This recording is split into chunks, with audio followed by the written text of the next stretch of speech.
บทที่1การยอมรับและความเข้าใจฉันต้องยอมรับว่าไม่ใช่ทุกคนแบ่งปันมุมมองของฉันใช่บางครั้งมันยากที่จะเข้าใจมุมมองที่แตกต่างกันสำหรับคนรักชาติและผู้หญิงชาวบ้านส่วนใหญ่ของฉันมันเป็นความจริงที่แตกต่างกันสิ่งสำคัญคือต้องฟังและเห็นอกเห็นใจกับประสบการณ์ของพวกเขาแน่นอนการยอมรับสามารถนำไปสู่การสนทนาและการแก้ปัญหาที่ดีขึ้นฉันเห็นด้วยเราจำเป็นต้องสร้างพื้นที่สำหรับการสนทนาแบบเปิดด้วยวิธีนี้เราสามารถขจัดช่องว่างและสร้างความเข้าใจได้ ขอส่งเสริมการอภิปรายเพิ่มเติมภายในชุมชนของเราใช่การส่งเสริมวัฒนธรรมแห่งความเคารพและการเรียนรู้เป็นสิ่งสำคัญบทที่2สิ่งอำนวยความสะดวกในห้องตู้เย็นในห้องนี้เหมาะสำหรับการเข้าพักของเราใช่เราสามารถดื่มเครื่องดื่มร้อนและเก็บของว่างให้สดได้ดูเถอะยังมีทีวีและโต๊ะทำงานให้เราใช้ ซึ่งทำให้สะดวกในการผ่อนคลายและทำงานให้เสร็จ ฉันชอบที่เรามีสิ่งอำนวยความสะดวกทั้งหมดเหล่านี้เพียงปลายนิ้วของเรา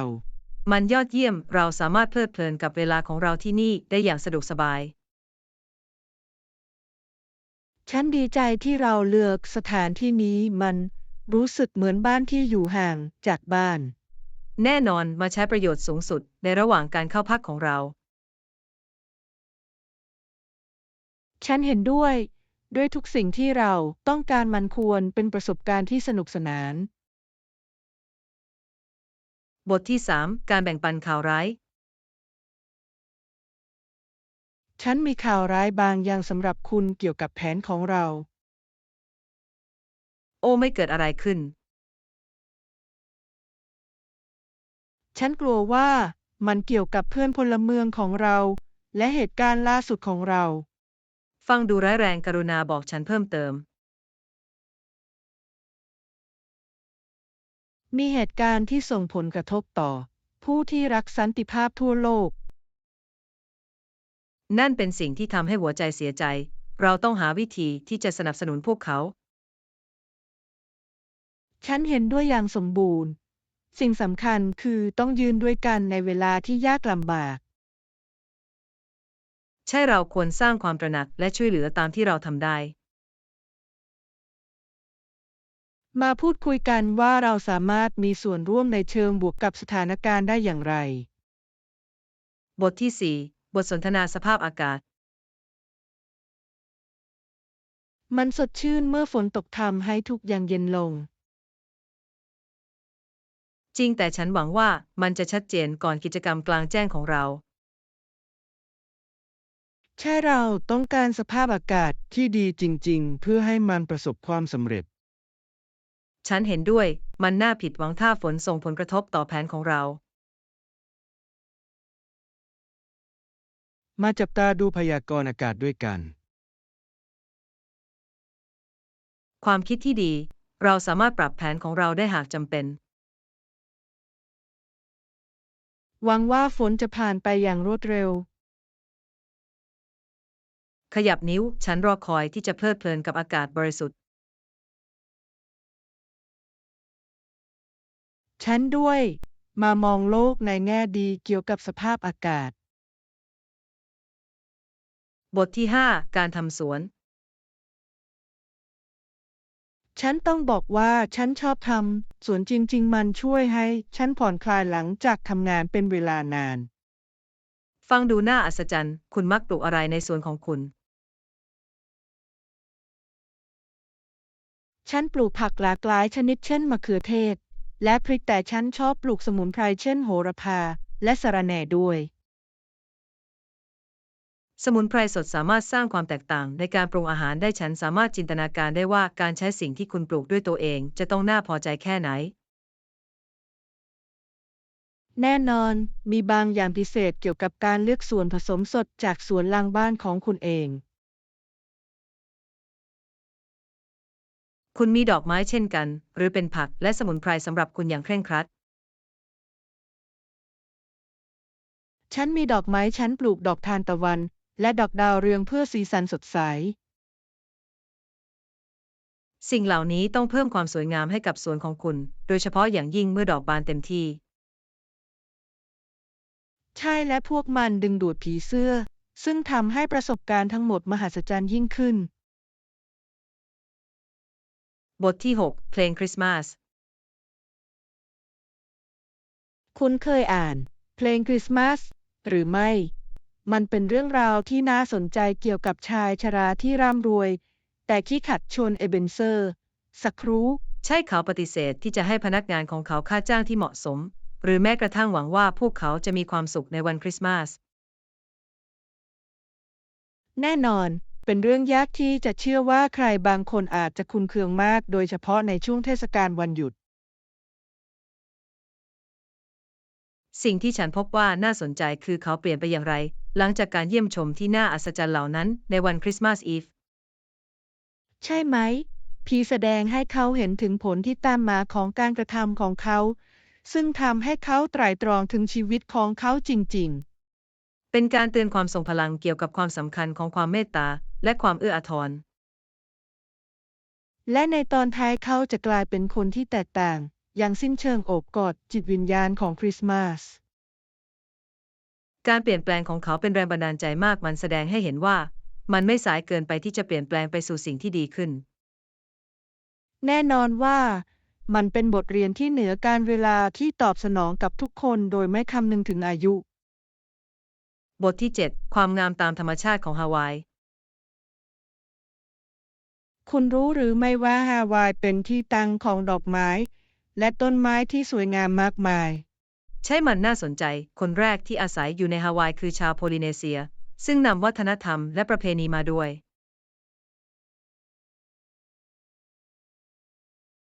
พวกเขาชื่นชมความงามตามธรรมชาติรอบตัวพวกเขาจริงๆใช่ไหม แท้จริง พวกเขาใช้ทรัพยากรที่อุดมสมบูรณ์สำหรับอาหารยา และแม้แต่สำหรับงานฝีมือที่สวยงามของพวกเขา มันน่าทึ่งว่าพวกเขาเชื่อมโยงกับธรรมชาติเพียงใดค้นหาความสามัคคีในสภาพแวดล้อม และความเชื่อมโยงนั้นยังคงปรากฏชัดในวันนี้ในวัฒนธรรมและเทศกาลฮาวาย แน่นอน วิธีที่พวกเขาเฉลิมฉลองมรดกของพวกเขาผ่านฮูลาและดนตรีนั้นเป็นแรงบันดาลใจอย่างแท้จริง มันทำให้ฉันต้องการเยี่ยมชมและสัมผัสความงามและวัฒนธรรมนั้นด้วยตนเอง คุณควรไปอย่างแน่นอน ภูมิทัศน์และประเพณีเป็นสิ่งที่คุณจะไม่มีวันลืม บทที่ 8 ช้อปปิ้งเพื่อคุณภาพ ฉันสังเกตเห็นว่าราคาแตกต่างกันเล็กน้อยเมื่อซื้อสินค้าที่มีคุณภาพ ใช่แต่ฉันเชื่อว่าราคาที่เหมาะสมมักสะท้อนถึงคุณภาพที่ยุติธรรมคุณไม่คิดเหรอ แน่นอน สิ่งสำคัญคือต้องปรับสมดุลต้นทุนกับคุณภาพ เพื่อให้ได้คุ้มค่าที่สุดสำหรับเงินของคุณ แน่นอนมันน่าหงุดหงิดเมื่อคุณจ่ายเงินมากเพียงแค่พบว่าผลิตภัณฑ์ไม่ตรงตามความคาดหวัง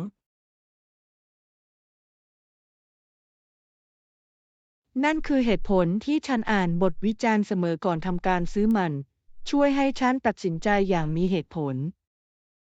การเคลื่อนไหวอย่างฉลาด การวิจัยเล็กน้อย สามารถช่วยคุณจากความผิดหวังในระยะยาว ฉันยังสนุกกับการสนับสนุนธุรกิจในท้องถิ่นที่นำเสนอผลิตภัณฑ์ที่มีคุณภาพในราคาที่ยุติธรรม นั่นเป็นวิธีการที่ยอดเยี่ยมรู้สึกดีที่จะมีส่วนร่วมกับชุมชนในขณะที่รับข้อเสนอที่ดี ใช่มันเป็นสถานการณ์ที่ชนะสำหรับทุกคนที่เกี่ยวข้อง บทที่ 9 สไตล์เต้นรำ คุณรู้ไหมว่าวิธีที่ฉันเต้นค่อนข้างแตกต่างจากวิธีที่แม่ของฉันเต้นรจริงๆเหรอ คุณจะอธิบายสไตล์การเต้นของคุณอย่างไรเมื่อเทียบกับของเธอ ำ ฉันมักจะทันสมัยและกระฉับกระเฉงมากขึ้น ในขณะที่เธอชอบสไตล์ดั้งเดิมที่มีความสง่างามมาก ฟังดูน่าสนใจ แต่ละสไตล์ต้องมีเสน่ห์ที่เป็นเอกลักษณ์ของตัวเอง แน่นอน ฉันชอบวิธีที่การเต้นรำสามารถพัฒนาได้ตลอดหลายชั่วอายุคนสะท้อนอิทธิพลที่แตกต่างกัน เป็นเรื่องที่น่าสนใจที่จะเห็นว่าประสบการณ์ส่วนตัวกำหนดการเคลื่อนไหวและการแสดงออกของเราอย่างไร ใช่และการเต้นรำอาจเป็นวิธีที่มีประสิทธิภาพในการเชื่อมต่อกับผู้อื่นและแสดงอารมณ์ ฉันเชื่อเช่นกัน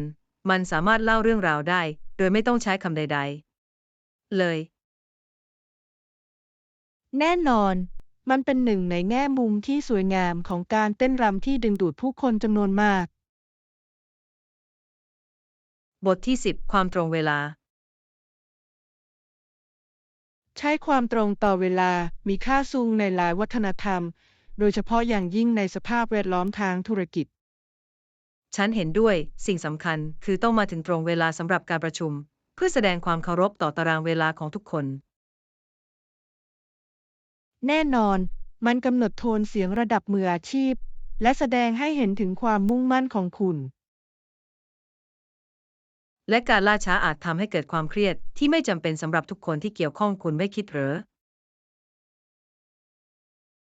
ใช่มันขัดขวางการไหลของการสนทนา และอาจนำไปสู่ความเข้าใจผิด นั่นเป็นเหตุผลที่ฉันพยายามวางแผนล่วงหน้า และออกไปก่อนกำหนดเพื่อหลีกเลี่ยงการเร่งรีบในนาทีสุดท้าย ความคิดที่ชาญฉลาด มันง่ายกว่ามากที่จะผ่อนคลายเมื่อคุณไม่กังวลว่าจะสาย แน่นอน นอกจากนี้การมาถึงก่อนกำหนดจะทำให้คุณมีโอกาสเตรียมตัว และรวบรวมความคิดของคุณ แน่นอน มันสามารถสร้างความแตกต่างอย่างมีนัยสำคัญในประสิทธิผลของการประชุม บทที่ 11 การสะท้อนทางประวัติศาสตร์ เพราะความจริงก็คือนี่คือวิธีที่เราได้รับการเตือนว่า มันจะเป็นเช่นนั้นประวัติศาสตร์มักจะทำซ้ำ นั่นเป็นคำแถลงที่ทรงพลัง ฉันคิดว่าเราควรเรียนรู้จากอดีตเสมอเพื่อหลีกเลี่ยงการทำผิดพลาดเดียวกัน แน่นอน ประธานาธิบดีเรแกนมักพูดถึงความสำคัญของการทำความเข้าใจประวัติศาสตร์ของเรา ใช่เขาเน้นว่าการตระหนักถึงเหตุการณ์ทางประวัติศาสตร์สามารถเป็นแนวทางในการตัดสินใจในอนาคตของเราได้ เป็นเรื่องที่น่าสนใจว่าบทเรียนจากอดีตสามารถตอบสนองกับประเด็นร่วมสมัยได้อย่างไร แน่นอนพวกเขาเตือนเราให้คิดอย่างมีวิจารณญาณเกี่ยวกับตัวเลือกที่เราทำ และบางครั้งอาจเป็นสัญญาณโทรบลุกเพื่อดำเนินการก่อนที่มันจะสายเกินไป เป็นสิ่งสำคัญสำหรับเราที่จะมีส่วนร่วมในการอภิปรายเกี่ยวกับประวัติศาสตร์ของเรา และผลกระทบของมันในปัจจุบัน แน่นอน การเข้าใจว่ามาจากไหนเท่านั้นที่เราจะสามารถสร้างเส้นทาง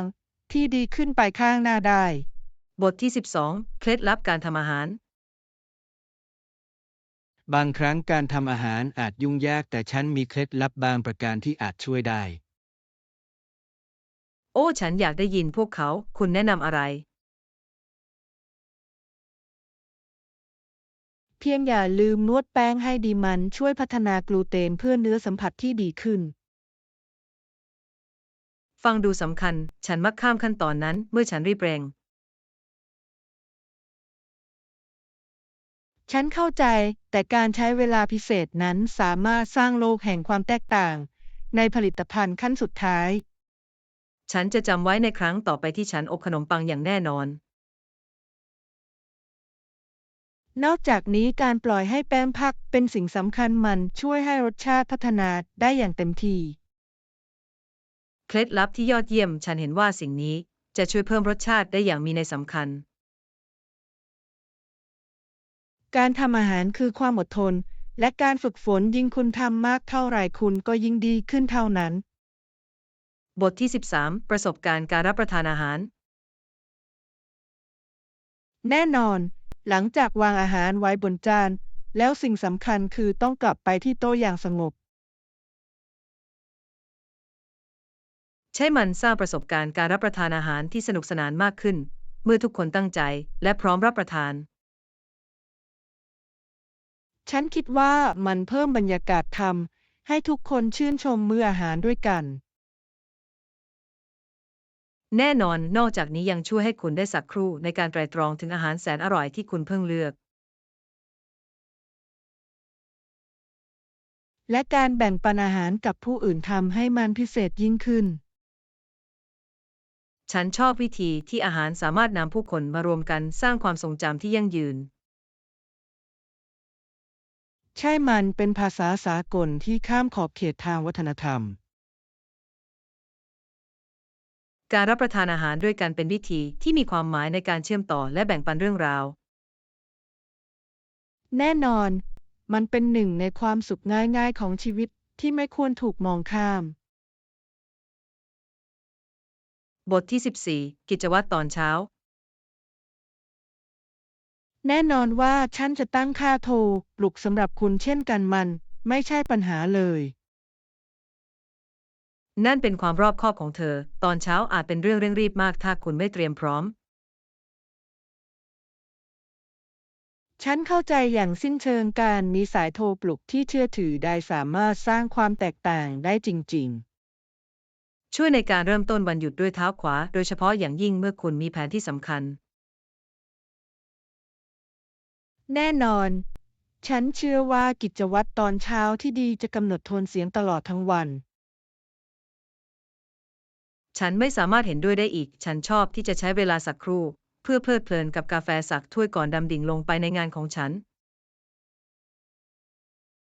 ฟังดูน่ารัก การผ่อนคลายเล็กน้อยในตอนเช้าสามารถสร้างสิ่งมหัศจรรย์เพื่อผลผลิต ใช่มันคือการค้นหาความสมดุลระหว่างการเป็นระเบียบและการใช้เวลาสำหรับตัวคุณเอง แน่นอน เป็นสิ่งสำคัญที่จะต้องดูแลทั้งความรับผิดชอบและความเป็นอยู่ที่ดีของเรา บทที่ 15 ความอบอุ่นในฤดูหนาว เมื่อความหนาวเย็นเข้ามาฉันชอบลื่นถุงมือไว้บนมือพวกมันทำให้ฉันรู้สึกสบายขณะที่ฉันเดินไปข้างนอก ฟังดูน่ารื่นรมย์ฉันมักจะพันผ้าพันคอนุ่มไว้รอบคอเพื่อป้องกันลมที่หนาวเย็นทำให้การเดินในฤดูหนาวรู้สึกอบอุ่นมาก แน่นอน มีสิ่งมหัศจรรย์เกี่ยวกับวิธีที่หิมะเปล่งประกายเมื่อคุณทั้งหมดรวมเข้าด้วยกันคุณไม่คิดเหรอ ใช่มันเปลี่ยนโลกให้กลายเป็นดินแดนมหัศจรรย์ในฤดูหนาวจริงๆ ฉันสนุกกับการดูเกล็ดหิมะเต้นรำในอากาศขณะเดินเล่น และหลังจากเดินนานๆในความหนาวเย็นไม่มีอะไรดีไปกว่าการกลับบ้านเพื่อดื่มเครื่องดื่มอุ่นใช่ไหม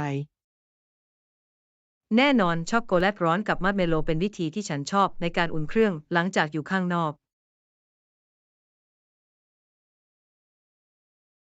ฟังดูน่าเชิญมาก ฉันอาจต้องลองครั้งต่อไปที่ฉันเข้ามาจากความหนาวเย็น คุณควรเป็นขนมที่สมบูรณ์แบบสำหรับเพลิดเพลินในขณะที่ระลึกถึงฉากหิมะที่สวยงาม ตอนนี้ฉันแทบจะได้ลิ้มรสฤดูหนาวนำเสน่ห์ที่เป็นเอกลักษณ์มาสู่ช่วงเวลาประจำวันของเราจริงๆใช่ไหม บทที่ 16 การผจญภัยปีนเขา ใช่ฉันชอบการเดินป่าอย่างแน่นอน มีเส้นทางที่ยอดเยี่ยม2-3เส้นทางในบริเวณใกล้เคียงที่ให้ทันั่นศยอด นีย เยี่ยม ภาพ คุณ ที่ เค ส ย ว ไป ย ที่ งา Green ม Mountain Trail และ ห อา รือไม่ กาศบ ฉัน ริ เค สุ ย ท ได้ ธิ์ ยินว่ามันมีทิวทัศน์ที่น่าทึ่งและความท้าทายที่สดชื่น ฉันมีมุมมองจากด้านบนนั้นคุ้มค่าทุกขั้นตอนคุณสามารถมองเห็นได้หลายไมล์และความรู้สึกของความสำเร็จนั้นไม่มีใครเทียบได้ ฟังดูเหลือเชื่อ ฉันสนุกกับการอยู่ในธรรมชาติ โดยเฉพาะอย่างยิ่งเมื่อเส้นทางล้อมรอบด้วยต้นไม้ และสัตว์ป่าที่มีชีวิตชีวา แน่นอน มีบางอย่างที่ฟื้นฟูกับการอยู่ข้างนอกห่างจากความวุ่นวายของชีวิตประจำวัน และอากาศบริสุทธิ์เป็นโบนัส ฉันมักจะกลับมารู้สึกมีพลัง และพร้อมที่จะจัดการกับทุกอย่าง คุณควรเข้าร่วมกับฉันในครั้งต่อไปมันสนุกกว่าที่จะเดินป่ากับเพื่อนเพื่อแบ่งปันประสบการณ์ ฉันจะชอบสิ่งนั้น การสำรวจกลางแจ้งที่ยอดเยี่ยมด้วยกันฟังดูเป็นวิธีที่สมบูรณ์แบบในการใช้เวลาทั้งวัน มาวางแผนกันเร็วๆนี้เส้นทางกำลังเรียกเรา และฉันรอไม่ไหวที่จะเข้าเส้นทางอีกครั้ง บทที่ 17 การกินเพื่อสุขภาพ ฟังดูดี เราสามารถเพิ่มไก่ย่างเป็นโปรตีนลงในสลัดของเราได้มันจะทำให้มันเป็นหัวใจมากขึ้น แน่นอนไก่ย่างไม่เพียงแต่เพิ่มรสชาติ แต่ยังให้พลังงานที่เราต้องการในวันข้างหน้า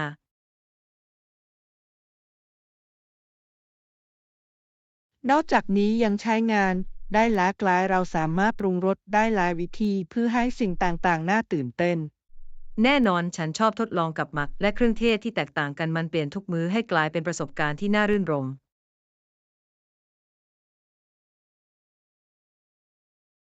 และเข้ากันได้อย่างสมบูรณ์แบบกับผักสดเราสามารถสร้างอาหารที่มีสีสันและมีคุณค่าทางโภชนาการ ใช่ ฉันรู้สึกพึงพอใจเสมอหลังจากมื้ออาหารที่ผสมผสานส่วนผสมที่ดีต่อสุขภาพกับรสชาติที่ยอดเยี่ยม เรามาตั้งเป้าหมายของเราที่จะลองสูตรอาหารใหม่ด้วยกันมันจะสนุกที่จะทำอาหารและเพลิดเพลินกับอาหารเพื่อสุข ฉั ภาพ นไม่สามารถเห็นด้วยได้อีกการทำอาหารด้วยกันเป็นประสบการณ์การผูกพันที่ยอดเยี่ยม และเราสามารถแบ่งปันเคล็ดลับได้ตลอดทาง แล้วเสร็จแล้วการกินเพื่อสุขภาพจะเป็นการผจญภัยครั้งใหม่ของเราและฉันรอไม่ไหวที่จะเริ่มต้น บทที่ 18 ค้นหาที่พัก คุณรู้จักโรงแรมดีๆในพื้นที่นี้หรือไม่ ฉันกำลังมองหาสถานที่ที่สะดวกสบายในการเข้าพักระหว่างการเยี่ยมชม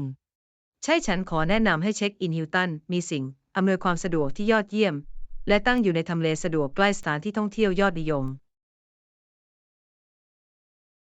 ฟังดูสมบูรณ์แบบ ฉันชื่นชมการมีทุกอย่างในระยะที่เดินเท้าเมื่อฉันเดินทาง แน่นอน นอกจากนี้โรงแรมยังมีห้องอาหารที่ยอดเยี่ยม และพื้นที่สระว่ายน้ำที่สวยงามเพื่อผ่อนคลายหลังจากวันที่วุ่นวาย นั่นคือสิ่งที่ฉันกำลังมองหาฉันชอบผ่อนคลายด้วยอาหารอร่อย และการแช่ในสระว่ายน้ำ คุณจะสนุกกับการเข้าพักที่นั่นอย่างแน่นอนพนักงานเป็นมิตร และพร้อมที่จะช่วยเหลือทุกคำขอ นั่นน่าเชื่อใจที่จะได้ยิน บรรยากาศที่ต้อนรับสามารถสร้างความแตกต่างในประสบการณ์การเดินทาง แน่นอนมันเป็นเรื่องดีที่รู้สึกเหมือนอยู่บ้านแม้ว่าคุณจะไม่อยู่ ฉันตื่นเต้นที่จะตรวจสอบ ขอบคุณสำหรับคำแนะนำมันทำให้การวางแผนง่ายขึ้นมาก บทที่ 19 การบอกลา ฉันดีใจที่คุณชอบพวกเขา มันดีเสมอที่จะแบ่งปันสิ่งที่เราสนุกกับกัน ใช่มันเป็นช่วงเย็นที่น่ารักแต่ก็เริ่มสายแล้ว ฉันคิดว่าฉันจะต้องไปตอนนี้ เวลาบินไปเมื่อคุณสนุก ฉันไม่รู้ว่ามันช้าแค่ไหน มันเป็นจริงๆ ฉันชื่นชมการสนทนาของเราเสมอพวกเขาทำให้วันของฉันสดใสขึ้น เหมือนกันที่นี่ ฉันหวังว่าจะได้แชทครั้งต่อไปของเรามันเป็นสิ่งที่ฉันสนุกอย่างแท้จริง ฉันด้วยฉันจะคิดถึงการอภิปรายของเราจนถึงตอนนั้น โดยเฉพาะหัวข้อสนุกที่เราได้กล่าวถึง เรามาแน่ใจว่าจะดำเนินการต่อไปในที่ที่เราหยุดในครั้งต่อไปฉันมีอีกมากมายที่จะแบ่งปัน แน่นอนฉันจะนำแนวคิดใหม่มาพูดคุย และเราจะมีช่วงเวลาที่ดีอีกครั้ง ฟังดูเหมือนแผน จนถึงตอนนั้นดูแลและมีคืนที่ยอดเยี่ยม บทที่ 20 การวางแผนที่มีประสิทธิภาพ มาดูกันว่าเพิ่มประสิทธิภาพในโครงการของเราได้หรือไม่การปรับปรุงกระบวนการของเราสามารถประหยัดเวลาได้ ฟังดูสมเหตุสมผล เราสามารถดูเครื่องมือที่อาจช่วยให้เราจัดการงานได้อย่างมีประสิทธิภาพมากขึ้นได้หรือไม่ แน่นอน มีแอปหลายแอปที่ออกแบบมาเพื่อเพิ่มประสิทธิภาพการทำงาน และการทำงานรวมกัน ยอดเยี่ยมฉันเชื่อว่าการใช้เทคโนโลยีอย่างชาญฉลาดสามารถเปลี่ยนวิธีการทำงานร่วมกันได้อย่างแท้จริง แน่นอน ทุกอย่างคือการค้นหาความสมดุลที่เหมาะสมระหว่างเครื่องมือ และสัมผัสส่วนตัวของเรา แน่นอนฉันคิดว่าถ้าเรารวมทักษะของเราเข้ากับเครื่องมือที่มีประสิทธิภาพเราจะบรรลุผลลัพธ์ที่โดดเด่น ฉันตื่นเต้นที่จะสำรวจเรื่องนี้เพิ่มเติม และค้นพบสิ่งที่เหมาะสมที่สุดสำหรับทีมของเรา ฉันด้วยเรามาพักเวลาเพื่อระดมความคิดและใช้กลยุทธ์ใหม่กันเถอะ มันจะเป็นกระบวนการที่คุ้มค่า ฉันหวังว่าจะได้เห็นการเปลี่ยนแปลงเชิงบวกที่เราสามารถทำได้ บทที่ 21 สถานที่สำคัญใกล้เคียง ใช้เวลาเดินประมาณ 10 นาทีจากที่นี่ไปยังสวนสาธารณะเหมาะสำหรับการเดินเล่นเล็กน้อยหลังการประชุมของเรา ยอดเยี่ยมมีสถานที่สำคัญในบริเวณใกล้เคียงที่เราควรเช็คเอาท์ขณะอยู่ในบริเวณนั้นหรือไม่ ใช่มีน้ำพุประวัติศาสตร์ที่สวยงาม ซึ่งค่อนข้างเป็นที่นิยมในหมู่คนท้องถิ่นและนักท่องเที่ยว ฟังดูน่ารักฉันสนุกกับการเรียนรู้เกี่ยวกับประวัติศาสตร์เบื้องหลังสถานที่ดังกล่าวมันเพิ่มความลึกให้กับประสบการณ์ คุณจะรักมัน น้ำพุล้อมรอบด้วยสวนน่ารักทำให้เป็นจุดที่สมบูรณ์แบบสำหรับการพักผ่อน ฉันสามารถถ่ายภาพมันได้แล้ว สภาพแวดล้อมที่เงียบสงบเพื่อผ่อนคลายหลังจากวันที่วุ่นวายฟังดูยอดเยี่ยม แน่นอน นอกจากนี้มักจะมีศิลปินท้องถิ่นที่แสดงผลงานของพวกเขาในบริเวณใกล้เคียง ดังนั้นจึงเป็นงานเลี้ยงสำหรับดวงตาเช่นกัน น่ารื่นรมแค่ไหน ฉันชื่นชมโอกาสที่จะสนับสนุนพรสวรรค์ในท้องถิ่นในขณะที่เพลิดเพลินไปกับทิวทัศน์เสมอ มาทำให้มันเป็นการผจญภัยเล็กน้อยของเรากันเถอะฉันรอ ไม่ไหวที่จะสำรวจมันกับคุณ บทที่ 22 การรักษาความปลอดภัยของสนามบิน สินค้าส่วนตัวเพียงชิ้นเดียวใช่ไหม ฉันต้องถอดแล็ปท็อปของฉันออกระหว่างการตรวจสอบความปลอดภัยหรือไม่ ใช่ในกรณีส่วนใหญ่คุณจะต้องถอดแล็ปท็อปออกจากกระเป๋าแล้ววางไว้ในถังขยะแยกต่างหาก นั่นสมเหตุสมผล พวกเขาต้องการให้แน่ใจว่าทุกอย่างได้รับการคัดกรองอย่างถูกต้องเพื่อให้ผู้โดยสารทุกคนปลอดภัย แน่นอนทุกอย่างเกี่ยวกับการรักษาความปลอดภัยฉันได้เรียนรู้ที่จะเตรียมตัวล่วงหน้าเพื่อให้กระบวนการราบรื่นขึ้น ความคิดที่ดี ฉันจะตรวจสอบให้แน่ใจว่าได้จัดระเบียบรายการของฉันดังนั้นฉันจึงไม่ต้องกดติดแถว นั่นเป็นวิธีการที่ชาญฉลาดเป็นการดีที่สุดเสมอที่จะคำนึงถึงผู้อื่นที่รออยู่ข้างหลังคุณ ฉันขอขอบคุณเคล็ดลับ การเดินทางอาจเป็นเรื่องวุ่นวาย แต่การเตรียมตัวช่วยบรรเทาความเครียดบางส่วน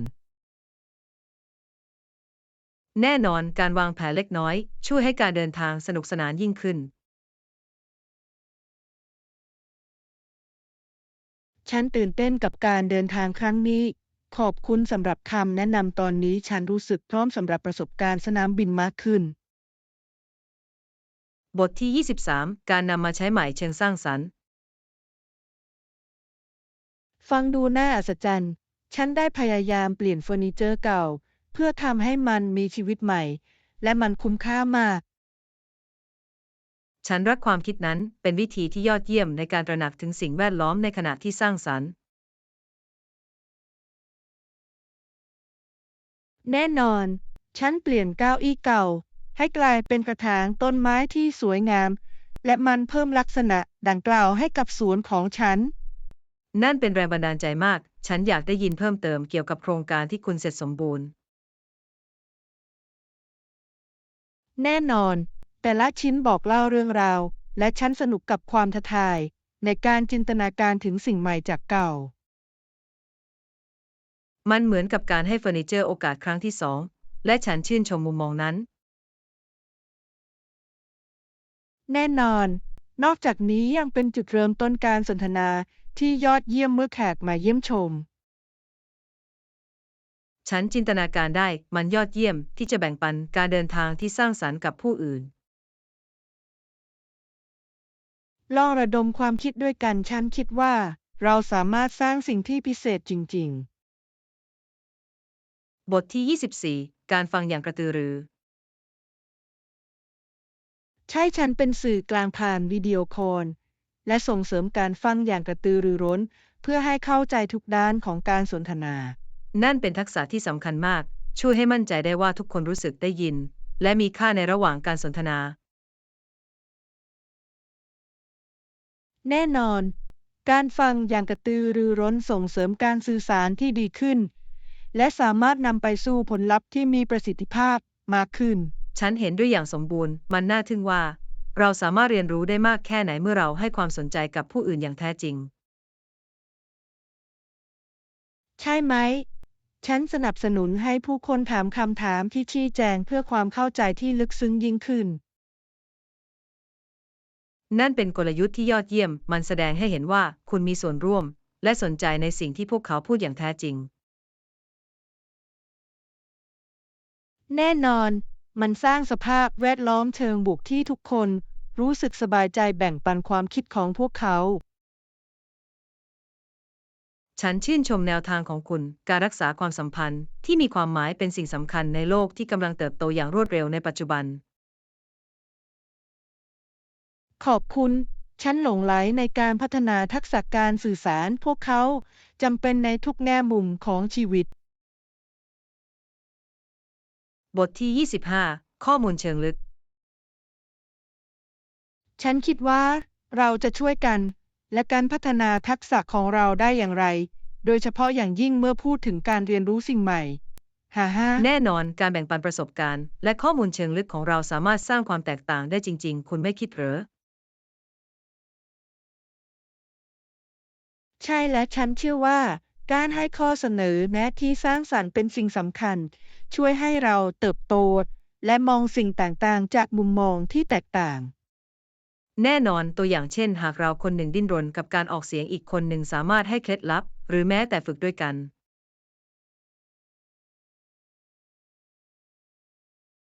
นั่นเป็นจุดที่ยอดเยี่ยม และเรายังสามารถสำรวจเทคนิคต่างๆ เช่นการใช้แฟลชการ์ดหรือแอปภาษาเพื่อให้สิ่งต่างๆ มีส่วนร่วม ใช่ นอกจากนี้เรายังสามารถตั้งเป้าหมายเล็กๆให้กับตัวเอง ซึ่งจะกระตุ้นให้เราติดตามและเฉลิมฉลองความก้าวหน้าของเรา แน่นอน และฉันคิดว่าการพูดคุยเกี่ยวกับหนังสือหรือภาพยนตร์เรื่องโปรดของเราสามารถเพิ่มคำศัพท์ของเราในขณะที่ทำให้กระบวนการเรียนรู้สนุกสนาน ฉันรักความคิดนั้น ด้วยการเชื่อมโยงการเรียนรู้ภาษากับความสนใจของเราเราไม่เพียงแต่ปรับปรุงเท่านั้น แต่ยังทำให้มันสนุกและมีความสัมพันธ์กันอีกด้วย มาวางแผนที่จะแบ่งปันทรัพยากรโปรดของเราในครั้งต่อไปมันจะน่าตื่นเต้นที่จะเห็นสิ่งที่เรา แต่ละคนนำมาวางบนโต๊ะ บทที่ 26 ทำอาหารด้วยกัน ฉันมีแผนที่ยอดเยี่ยมสำหรับอาหารค่ำคืนนี้ ฉันจะเริ่มต้นด้วยการผัดหัวหอม และกระเทียมเพื่อดึงรสชาติที่หลากหลาย ฟังดูอร่อย เมื่อมีกลิ่นหอมคุณคิดว่า เราควรเพิ่มอะไรต่อไปเพื่อปรับปรุงจาน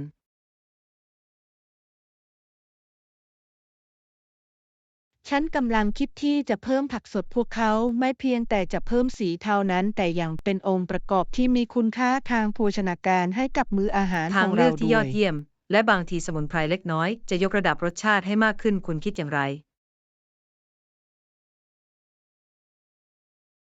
แน่นอน โรยใบโหระพาหรือโหระพาสามารถเสริมอาหาร และทำให้รู้สึกอร่อย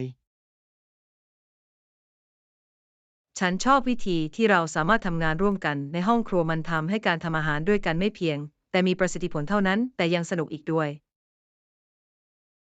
ใช่และการแบ่งปันหน้าที่การทำอาหารทำให้มั่นใจได้ว่าทั้งคู่มีส่วนร่วมในอาหารจานสุดท้ายทำให้มันคุ้มค่ายิ่งขึ้น นอกจากนี้ฉันสนุกกับการเรียนรู้เทคนิคใหม่จากคุณ ซึ่งช่วยให้ฉันพัฒนาทักษะการทำอาหารของฉันตลอดทาง นั่นคือวิญญาณมาทำให้อาหารเย็นนี้เป็นผลงานชิ้นเอกแสนอร่อยที่เราทั้งคู่ภูมิใจได้ บทที่ 27 เอกลักษณ์ของผลิตภัณฑ์ ในขณะที่เราวางกลยุทธ์เพื่อก้าวหน้าในตลาดที่แข่งขันนี้ ฉันพบว่าตัวเองกำลังไตร่ตรองว่าอะไรทำให้ผลิตภัณฑ์ของเราเป็นเอกลักษณ์อ นั่ ย่าน ง เป็น แท้จริง คำถามที่ยอดเยี่ยม สิ่งสำคัญ คือต้องระบุข้อเสนอขายที่เป็นเอกลักษณ์ของเราหากเราต้องการโดดเด่นจากฝูงชน แน่นอน มันไม่ใช่แค่เกี่ยวกับคุณสมบัติเท่านั้น แต่เกี่ยวกับความเชื่อมโยงทางอารมณ์ที่ผลิตภัณฑ์ของเราสร้างขึ้นกับลูกค้า ใช่ ผู้คนมักจะซื้อตามวิธีที่ผลิตภัณฑ์ทำให้พวกเขารู้สึกไม่ใช่แค่ประโยชน์ในทางปฏิบัติ เราต้องใช้ประโยชน์จากสิ่งนั้น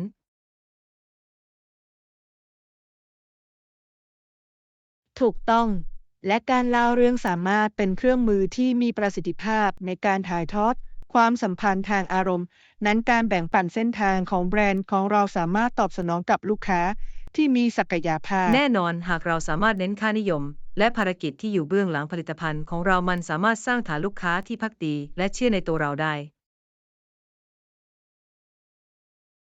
นอกจากนี้เราควรพิจารณาว่าผลิตภัณฑ์ของเราแก้ปัญหาที่ผู้อื่นไม่ได้แก้ไขได้อย่างไรนั้นเป็นมุมที่แข็งแกร่งที่จะแสวงหา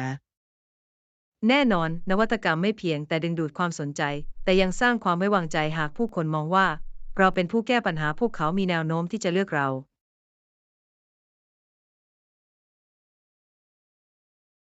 และอย่าลืมความคิดเห็นของลูกค้าการมีส่วนร่วมกับผู้ชมของเราสามารถให้ข้อมูลเชิงลึกเกี่ยวกับสิ่งที่พวกเขาให้ความสำคัญกับผลิตภัณฑ์ของเราอย่างแท้จริง บทที่ 28 Solution การผ่าตัด เมื่อพูดถึงปัญหาทางการแพทย์บางอย่างฉันได้เรียนรู้ บางครั้งการรักษาเพียงอย่างเดียวคือการผ่าตัดเพื่อซ่อมแซมความเสียหาย ใช่เป็นความคิดที่น่ากลัว แต่ในหลาย ๆ กรณีการผ่าตัดเป็นสิ่งจำเป็นเพื่อฟื้นฟูสุขภาพและการทำงาน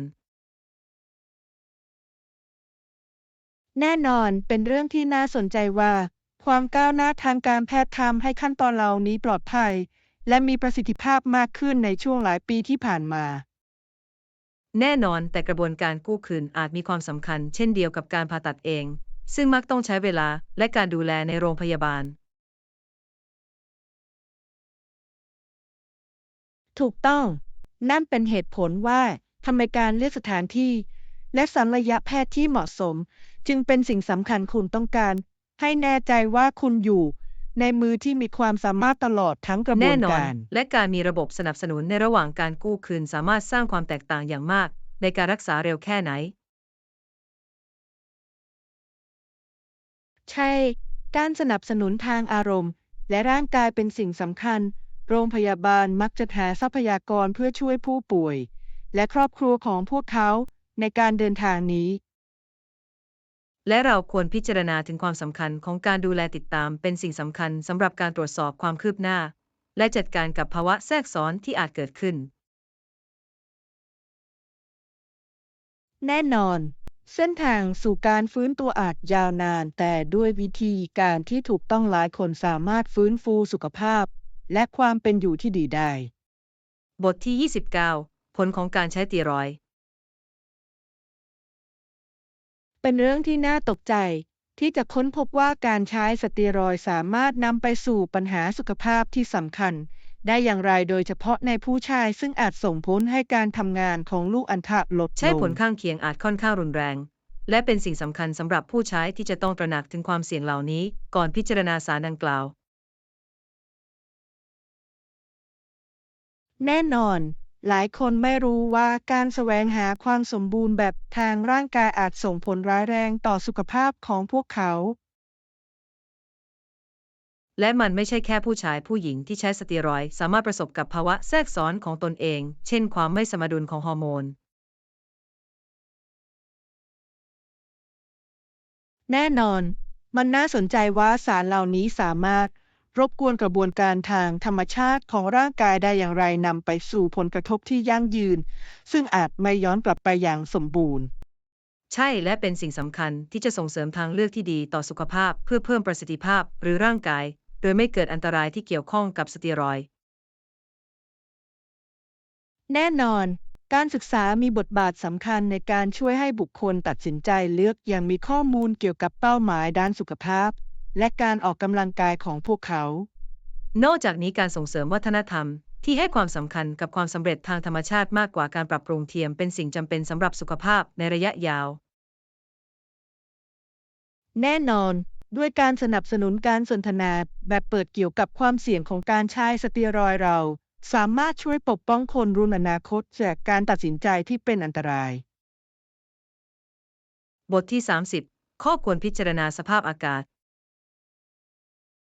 ฉันเข้าใจว่าฝนมักไม่สะดวก โดยเฉพาะอย่างยิ่งเมื่อเรามีแผนกลางแจ้งแต่ฉันไม่สามารถอยากสงสัยว่ามันจะหายไปเร็วๆนี้หรือไม่ นั่นเป็นความกังวลทั่วไป มันน่าแปลกใจว่าสภาพอากาศสามารถเปลี่ยนแปลงได้อย่างรวดเร็วเพียงใดบางครั้ง ก็ให้วันที่สวยงามทันที หลังจากฝนตกดิน แน่นอน บางครั้งฝนเล็กน้อยก็สามารถเพิ่มความงามของธรรมชาติได้ด้วยสีสันสดใสของพืชและดอกไม้ ใช่ และสำหรับผู้ที่ชื่นชอบกิจกรรมกลางแจ้งวันที่มีฝนตกสามารถให้การเปลี่ยนแปลงที่สดชื่น และเชิญชวนกิจกรรมในร่มที่แสนสบาย จริงทุกอย่างเกี่ยวกับมุมมองแทนที่จะเห็นฝนเป็นสิ่งรบกวนเราสามารถมองว่าเป็นโอกาสในการผ่อนคลาย และเพลิดเพลินกับงานอดิเรกในร่ม แน่นอน นอกจากนี้ยังจำเป็นต่อสิ่งแวดล้อมฝนช่วยบำรุงโลกทำให้พืชเติบโตและเจริญรุ่งเรืองได้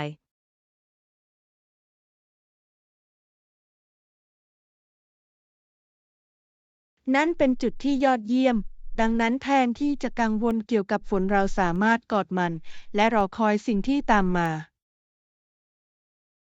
ใช่ และหากมันชัดเจนเร็วๆนี้ เราจะพร้อมที่จะออกไปข้างนอก และเพลิดเพลินกับกิจกรรมที่เราวางแผนไว้ แน่นอน ในท้ายที่สุดมันคือการทำให้สถานการณ์ดีที่สุด ไม่ว่าจะฝนหรือเปล่งปลั่ง